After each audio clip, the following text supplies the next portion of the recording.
National Treasury announced in the February budget that to put public finances on a sustainable long-term path, it would propose binding fiscal anchors. It said this would secure the benefits of fiscal consolidation and ensure that permanent fiscal imbalances do not reappear in the future. Fiscal anchors refers to rules that impose a limit on one or more fiscal measures to preserve sustainability of public finances.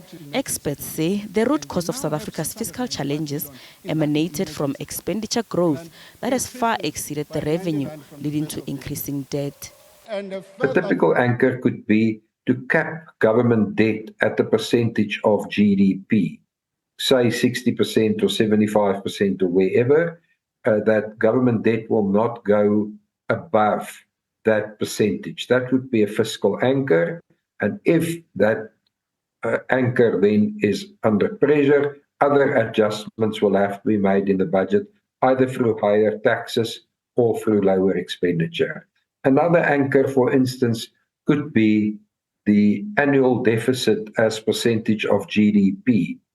And if that annual deficit percentage in practice than what the anchor says, either expenditure must decline or taxes must increase. Some say fiscal anchors could be just what South Africa needs to bring expenditure under control. We actually need that. We expect that revenue is going to pick up over the next few years due to the better economic environment. So when revenue is increasing, we are going to have to focus quite strictly on expenditure controls, ensuring that not only do we restrict the increase of expenditure, but also ensure that we spend more efficiently, i.e.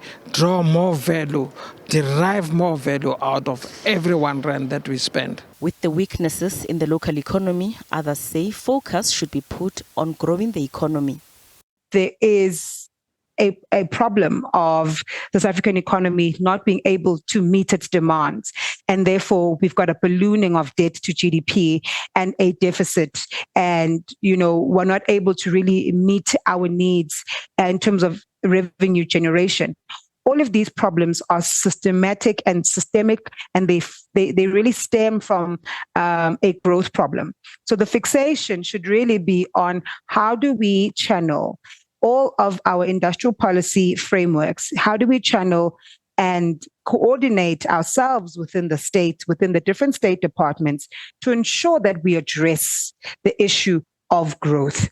Once the issue of growth has been addressed with then you'll find that the ripple effect will be easy in terms of dealing with the issue of unemployment, and we won't have the unintended consequences that would come with an anchor, which could lead to further debt to GDP and further deficit.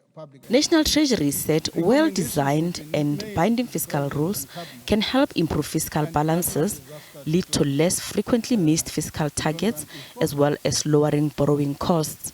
It said it would consult widely on the matter during this year. It's expected that National Treasury will give an update on this when Finance Minister tables the medium-term budget policy statement on 30th October. Gloria Sefako, SABC News, Johannesburg.